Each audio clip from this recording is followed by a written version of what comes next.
So hello and welcome back to another episode of mentorship.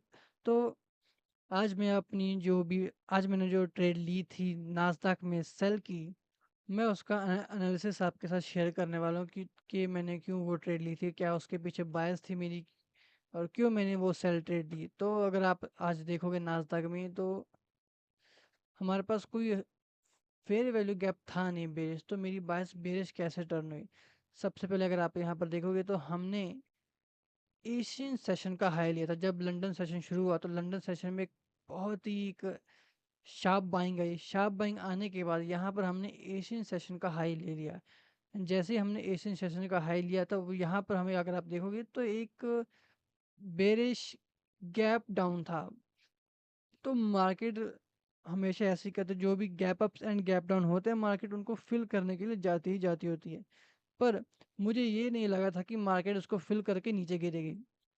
जैसे ही market ने यहाँ पर पंप दिया और हमारा ये गैप अप जो गैप डाउन था उसको फिल करा, नेक्स्ट सी कैंडल जो है बेरिश ओपन हुई, जो अगली 15 मिनट की कैंडल थी।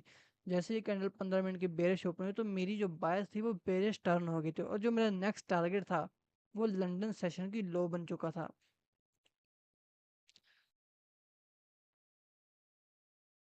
तो मेरा जो नेक्स्ट टारगेट था वो यहाँ पर लंदन सेशन की लो बन चुका था।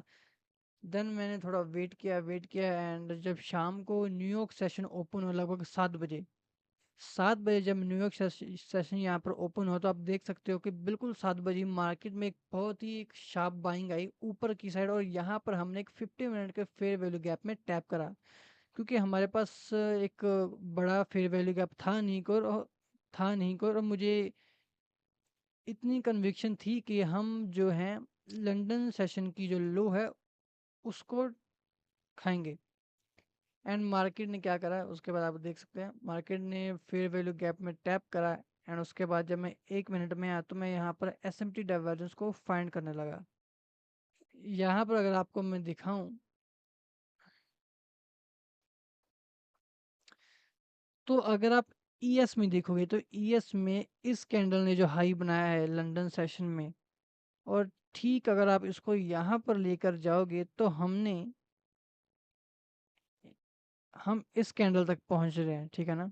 और अगर वही सेम कैंडल आप यहाँ पर नास्दाक में देखोगे तो नास्दाक उस सेम कैंडल तक नहीं पहुंचा है जो कि कंसीडर होता है एज अ एसएमटी डाइवर्जेंस। तो यहाँ पर हमने नास्दाक में बेरिश एसएमटी डाइवर्जेंस को बना दिया था।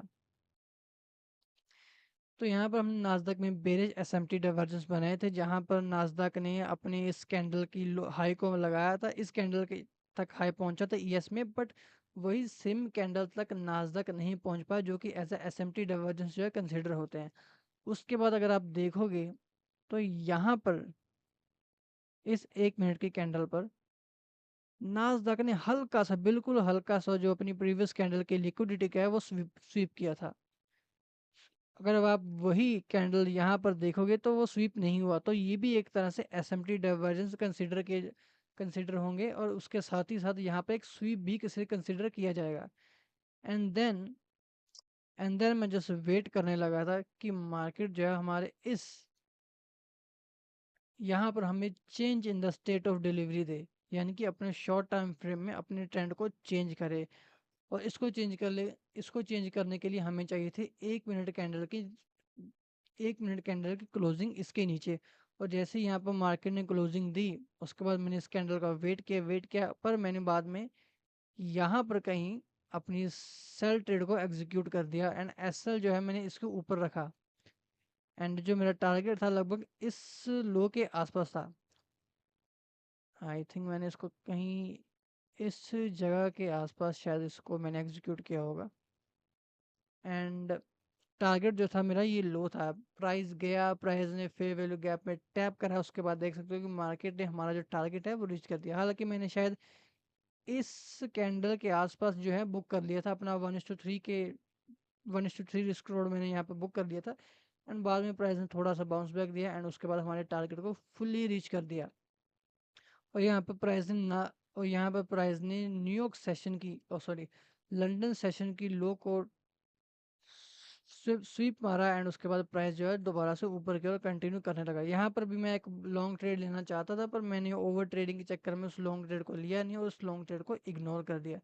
तो ये सारी सिंपल सी बायस थी इस ट्रेड के पीछे, मैंने क्यों ये ट्रेड ली है। एंड